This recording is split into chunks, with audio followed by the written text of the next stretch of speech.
పెద్దిరెడ్డి అరాచకాలు, అక్రమాలు, అవినీతి ఒక్కొక్కటిగా బయటకు వస్తున్నాయి. ఇప్పటికే మదనపల్లి సబ్ కలెక్టర్ ఆఫీసు దహనం వెనుక పెద్దిరెడ్డి హస్తం ఉందనేది బలంగా వినిపిస్తున్నటువంటి వాదన.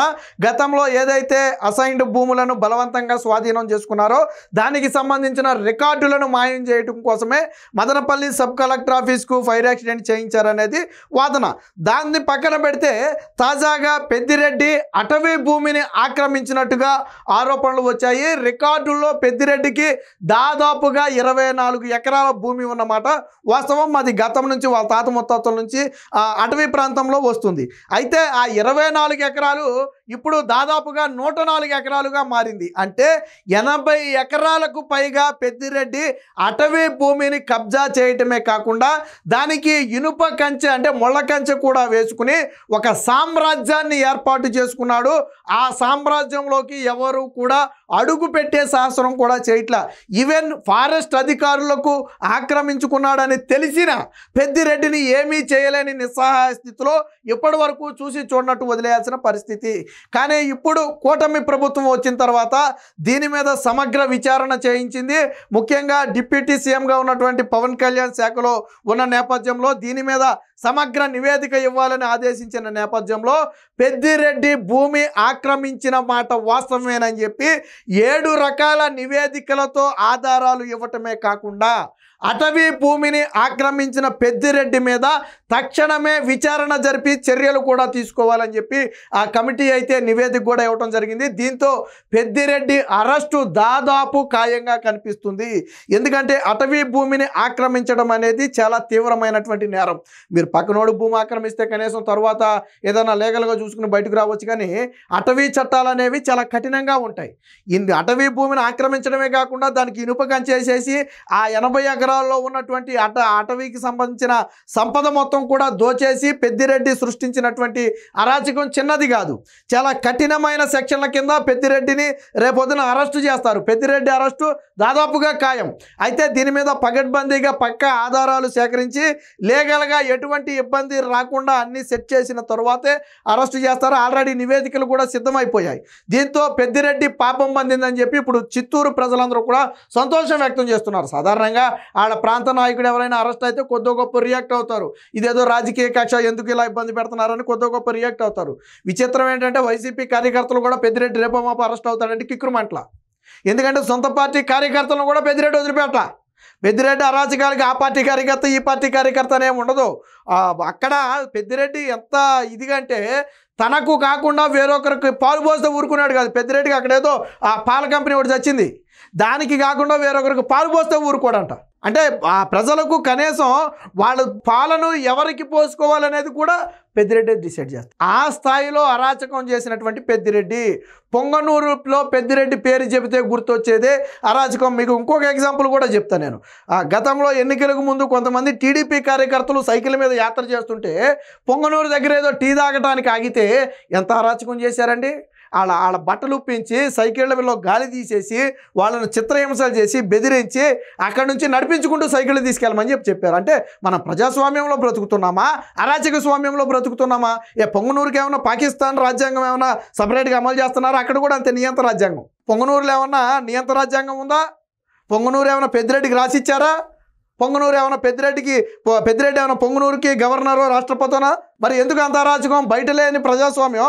ఒక వ్యక్తి ఎక్కడైనా స్వేచ్ఛగా తిరగవచ్చు, తన పార్టీ గురించి ప్రచారం చేసుకోవచ్చు, అది బహిరంగంగా ఉన్నదే, ప్రజాస్వామ్యంలో హక్కు అది. కానీ అక్కడ టీడీపీ కార్యకర్తలు నిలబడితే తరిమి కొడతారు. ఏమైంది మొన్న ఎన్నికల్లో? చావు తప్పు కళ్ళు అట్టపోయింది. అసలు పెద్దిరెడ్డి ఎలా గెలిచాడు నాకు ఇప్పటికీ అర్థం కావట్లా. నాకు తెలిసి పెద్దిరెడ్డి గెలిపి వెనకాలేదో మాయాజాలం ఉండే ఉంటుంది.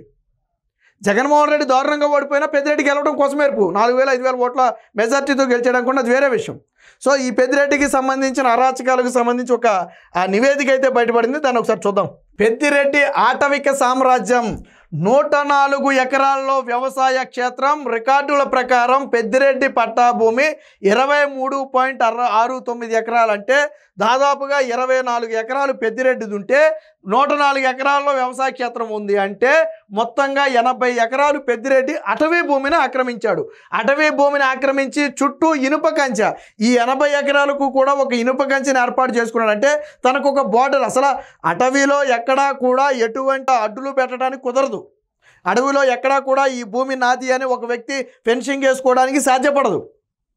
కానీ పెద్దిరెడ్డి తన 80 ఎకరాలకు కూడా ఇనుప కంచె వేయించాడు. అంటే చూడండి, ఒక చిన్న సైజు సామ్రాజ్యాన్ని ఏర్పాటు చేసుకున్నాడు. అక్కడ 7 రకాల ఆధారాలతో సమగ్ర నివేదిక, చర్యలు తీసుకోవాలని ప్రభుత్వానికి సిఫారసు. సో దీంతో పాటు 7 రకాల నివేదికలు, 1 కాదు 2 కాదు, మొత్తంగా 7 రకాల నివేదికలతో పక్కాగా పెద్దిరెడ్డి అవినీతిని అయితే బట్టబయలు చేయడం జరిగింది. ఇదిగో ఇప్పుడు మనం చూస్తుంది ఇదే. ఈ మంగళంపేట రక్షిత అటవీ ప్రాంతంలో పెద్దిరెడ్డి రామచంద్రారెడ్డి వ్యవసాయ క్షేత్రం ఇదే. మనకి ఇక్కడ శాటిలైట్ నుంచి చూస్తే మనకు అర్థమైపోద్ది. సో ఇది ఇక్కడ చూడండి, ఇదంతా కూడా పెద్దిరెడ్డి ఆక్రమించుకుంది. దాదాపుగా 80 ఎకరాలు. ఇది ఇక్కడ కనపడుతున్నాయి చూడండి. పెద్దిరెడ్డి భారీ విలాసవంతమైన నివాసం ఒకటి ఇక్కడ కట్టుకున్నాడు పెద్దిరెడ్డి.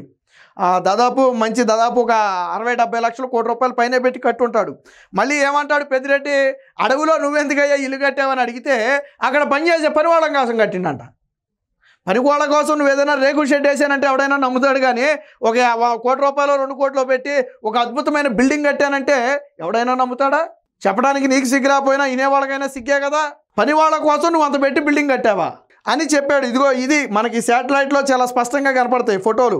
ఇక్కడ విలాసవంతమైన బిల్డింగ్ కావచ్చు, ఇదంతా మడులు కింద చేస్తుంది. మరి అక్కడ ఏమన్నా అడవి మొత్తాన్ని కూడా కొట్టేసి ఏమన్నా పండిస్తున్నారేమో తెలియదు. కానీ ఇదిగో ఇదంతా కూడా చెట్లు ఉన్నాయి కదా మనకి, కానీ ఇది ఇక్కడ చెట్లు ఉండవు చూడండి, అలాగే ఇక్కడ చెట్లు ఉండవు చూడండి.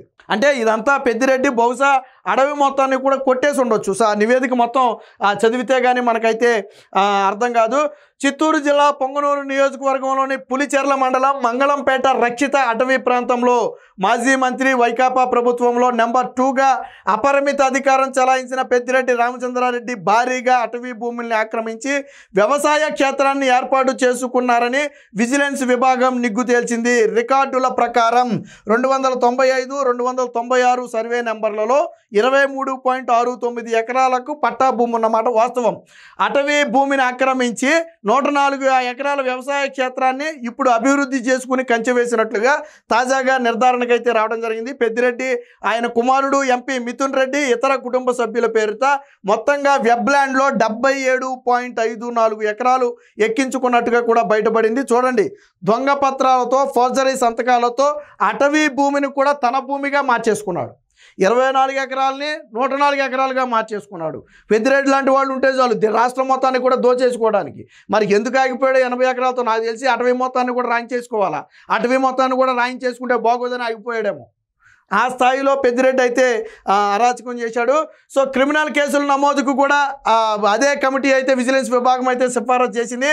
అటవీ రెవెన్యూ భూములు ఆక్రమించుకున్న పెద్దిరెడ్డి రామచంద్రారెడ్డి సహా ఆయన కుటుంబకులపై క్రిమినల్ కేసులు నమోదు చేయాలని విజిలెన్స్ విభాగం అయితే ప్రభుత్వానికి సిఫారసు చేసింది. అందులో ప్రస్తావించిన సెక్షన్లు, వాటి శిక్షణలు ఎలా ఉన్నాయనేది ఒకటి మనం పరిశీలిస్తే, నేరపూరిత విశ్వాసఘాతకం కింద జీవిత ఖైదు లేదా 10 ఏళ్ల శిక్ష లేదా జరిమానా, ఈ 3 కూడా అవకాశం ఉంది. నేరానికి ప్రయత్నించడం, అలాగే నేరపూరిత దురాక్రమణ, దీనికేమో 3 నెలలు జైలు శిక్ష, 5,000 జరిమానా. ఫోర్జరీ 7 ఏళ్లు జైలు శిక్ష మరియు జరిమానా విధించవచ్చు. ఫోర్జరీ చేసిన డాక్యుమెంటు, ఎలక్ట్రానిక్ రికార్డులను అసలైనవిగా చెప్పి వినియోగించడం, అంటే ఒక రకంగా మోసం చేయటం అనమాట.